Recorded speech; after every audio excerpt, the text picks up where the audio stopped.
नमस्कार मित्रांनो, मराठी मंजिरी या चॅनलवर तुमचे मनपूर्वक स्वागत आहे. आपली कथा समर्पण लव्ह स्टोरी ही चालू आहे. आपल्या चॅनल नक्की सबस्क्राईब करा, म्हणजे तुम्हाला पुढचे भाग ऐकायला भेटतील. कॉलेजमधून बाहेर पडताना रोड क्रॉस करताना स्मिताला बाईक धडकते. ती तोल गमावून जमिनीवर कोसळते.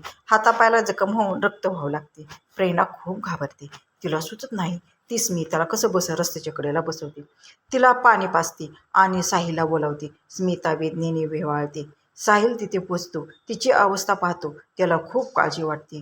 तो तिला लगेच दवाखान्यात घेऊन जातो. तिची तरफड पाहून तो भावूक होतो. त्याचे पाणवलेले डोळे ती पाहू शकते. डॉक्टर ड्रेसिंग करतात आणि औषधे देतात. स्मिता प्रेरणाच्या आधाराने बाहेरच्या बाकावर बसते. खूप दुखतंय का? साहिल मायेने विचारतो. तिच्या डोक्यावर हात ठेवून तो बोलतो. तो स्पर्श तिला बाबांच्या स्पर्शासारखा वाटतो. प्रेम करणारा मुलगा लहान बाळाप्रमाणे काळजी घेतो, हा अनुभव स्मिता आज घेत होती. नाही, आत्ता बरे वाटते आहे, ती उसने अवसान आणत हळूच उत्तर देते. तिच्या वेदना पाहून साहिलला त्रास होतो. एवढं लागलंय तुला, दुखणारच ना मग. एवढा वेळ मी काहीच बोललो नाही. मला काय बोलावे ते सुचत नव्हते. रस्ता नीट क्रॉस करता येत नाही का? एवढा वेंधळेपणा का? काही झाले असते तर? साहिल चिडून बोलत तिची काळजी करतो. मी नीटच जात होती, स्मिता म्हणाली. तो मुलगा बाईक खूप स्पीडने चालवत होता आणि थांबला सुद्धा नाही, ती सांगते. साहिल डोक्याला हात लावत पुन्हा विचारतो. बाईक स्पीडमध्ये होती तर रस्ता का ओलांडला? थोडा वेळ थांबली असतीस तर हे सगळे घडले नसते, तो काळजीने बोलतो. साहिल, आता जाऊ दे, प्रेरणामध्येच म्हणते. झाले ते झाले, आता बोलून काय फायदा? ठीक आहे, जाऊ दे, साहिल शांत होत म्हणतो. मी तुला घरी सोडून देतो.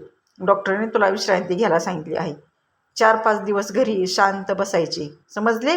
तो तिला आधार देत बाकावरून उठवतो. तर आई पुन्हा प्रश्न विचारत बसेल, स्मिता काळजीने म्हणाली. ठीक आहे, मी आईला सगळे सांगतो. तू त्याचे अजिबात टेन्शन घेऊ नको. फक्त स्वतःला सांभाळ, साहिल चिडवत म्हणाला. बघू काय बोलतो, स्मिता हसत म्हणाली. आईसमोर तुझी बोलती बंद तर होणार नाही ना? तिने निक्षून विचारले. ते तू बघच, साहिल उत्तरला. स्मिताला अशा अवस्थेत ड्रेसिंग केलेल्या स्वरूपात पाहून आई खूप घाबरून जाते. ती प्रेरणा आणि साहिलच्या मदतीने हॉलमधील सोफ्यावर जाऊन बसते. हे काय झाले? आई कापत्या आवाजात काळजीने विचारते. काकू, मॅडम रोड क्रॉस करत होत्या तेव्हा बाईकने धडक दिली म्हणून थोडे लागले आहे. तुम्ही टेन्शन घेऊ नका. आम्ही डॉक्टरांकडे गेलो होतो. त्यांनी ड्रेसिंग करून इंजेक्शन आणि औषधे दिली. 4-5 दिवस आराम केल्यावर त्यांना बरं वाटेल, साहिल शांतपणे सांगतो. जखम फार मोठी किंवा खोल नाही, त्यामुळे काळजीचे कारण नाही. अरे देवा, नशीब जास्त गंभीर नाही, आई सुटकेचा निश्वास टाकत चिडून म्हणाली. आता परीक्षेच्या वेळेत हे नवीन काय? 2 महिन्यावर परीक्षा आली आहे. आई, एवढं काही मोठं नाही झालं. तू उगाच काळजी करत बसतेस, स्मिता तिला समजावते. एकुलती एक मुलगी आहेस माझी, जीवाला घोर लागणारच ना? आई भावुक होती. आईचे काळीज आहे, तुला नाही समजणार, ती डोळे पुसत हळूच बोलते. बोलण्याच्या नादात पाणी द्यायला विसरलेच मी.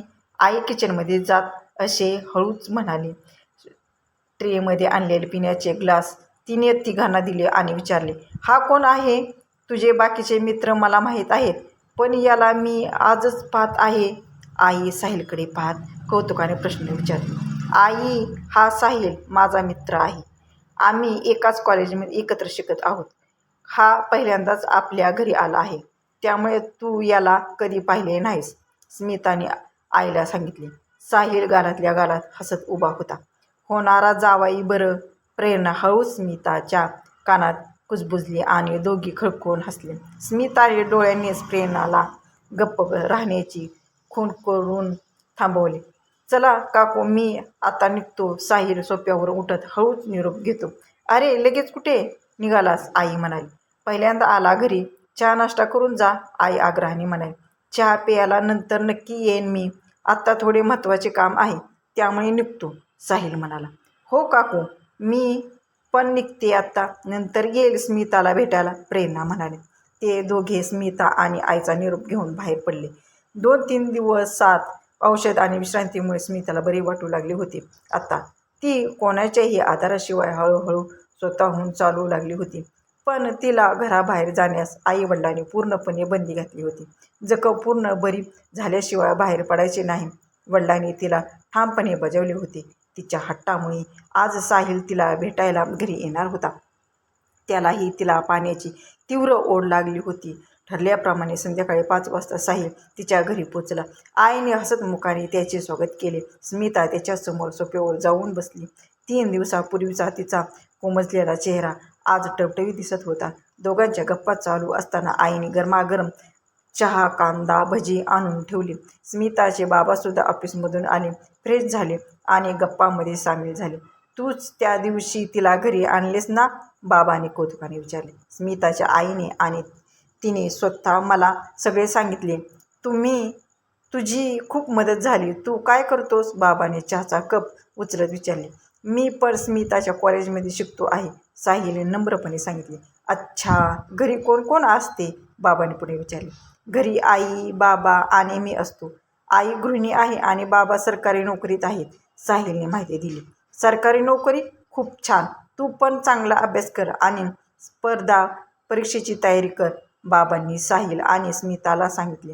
काही वेळ गप्पा मारून झाल्यावर साहिलने सगळ्यांचा निरोप घेतला आणि तो निघाला. मुलगा चांगला आहे, बाबांच्या या वाक्याने स्मिताच्या मनात मन में लड्डू फुटला अशी स्थिती झाली. ती मनोमन खूप आनंदी झाली होती. गप्पा मारून स्मिता अभ्यासासाठी तिच्या खोलीत जाऊन बसली. जेवण झाल्यावर तिचे साहिलसोबत थोडे बोलणे झाले.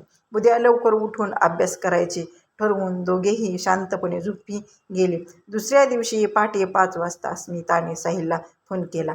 दोघांनीही ठरल्याप्रमाणे अभ्यासावर पूर्ण लक्ष केंद्रित केले. आयुष्यात प्रेम जितके महत्त्वाचे आहे, तितकेच करिअर देखील गरजेचे आहे, हे दोघांनाही चांगले समजले होते. साहिल वेळेवर कॉलेजला निघून गेला. स्मिता प्रेरणाने दिलेल्या नोटीस पूर्ण करत बसली. 2-3 दिवसाचा राहिलेला सगळा अभ्यास तिला लवकर संपवायचा होता. कॉलेज सुटल्यावरही साहिलचा काही फोन आला नाही. त्यामुळे काळजीने स्मिताने स्वतः साहिलला फोन लावला, पण त्याचा फोन स्विच ऑफ येत होता. तिने थोड्या वेळाने पुन्हा प्रयत्न केला. संध्याकाळचे 7 वाजले तरी त्याचा फोन बंदच दाखवत होता. शेवटी न राहून तिने प्रेरणाला फोन केला, पण प्रेरणालाही त्याच्याबद्दल काहीच माहिती नव्हती. त्यामुळे प्रेरणाने स्मिताला प्रतीकशी बोलून पाहण्याचा सल्ला दिला. प्रेरणाने स्वतः काही वेळाने प्रतीकला कॉल करून विचारण्याचे ठरवले. हॅलो, पलीकडून प्रतीकचा आवाज आला. हॅलो प्रतीक, मी स्मिता बोलते आहे, ती म्हणाली. हा स्मिता, बोल ना, प्रतीक म्हणाला. अरे साहिल कुठे आहे, काही माहिती आहे का तुला? मी कधीची फोन करते पण त्याचा फोन लागत नाही. अगं, तो कॉलेजमध्ये असताना त्याला कोणाचा तरी फोन आला होता, प्रतीक काळजीने म्हणाला. तो तसाच घाईघाईने निघून गेला, पण विशेष काही बोलला नाही. त्याने सांगितले काही घडले आहे का? इतका वेळ तो फोन बंद ठेवत नाही कधी. काही मेसेज पण नाही आला त्याचा, स्मिता चिंतेत म्हणाली. तू काळजी नको करू, करेल तो फोन, कामात असेल कदाचित, प्रतीकने तिला धीर देत सांगितले. काही समजले तर मी तुला लगेच कळवतो, तू स्वतःची काळजी घे, तो म्हणाला. ठीक आहे, काही माहिती मिळाली तर लगेच फोन कर प्लीज, ती म्हणाली. स्मिता नाराज होऊन बोलत होती. हो नक्की, असे म्हणून प्रतीकने फोन ठेवला. साहिलशिवाय तिला एक क्षणही करमत नव्हते. तो कुठे असेल, कसा असेल आत्ता, काय झाले असेल, असे अनेक प्रश्न तिच्या डोक्यात भुंग्यासारखे घोंगावत राहिले होते. प्रतीकच्या सांगण्यानुसार त्याला कोणाचा फोन आला असेल, सगळे प्रश्न अनउत्तरितच राहिले होते. अशा वेळी मन नको ते वाईट चिंतू लागते. तशीच तिची अवस्था झाली. डोक्यात अनेक चुकीचे विचार येऊन तिचे डोके पोखरून काढत होते. मनात जर तर आणि अनेक शंका कुशंका निर्माण होत होत्या. ती खूप व्याकुळ झाली होती. डोक्यातून केवळ वाईट विचारांचे जाळे पसरू लागले. स्मिताच्या मनाची सध्या अशीच अवस्था झाली होती. ती खूप व्याकुळ झाली होती. पुढची कथा ऐकण्यासाठी आपल्या चॅनलला सबस्क्राईब करा, मित्रमैत्रिणींसोबत शेअर करा.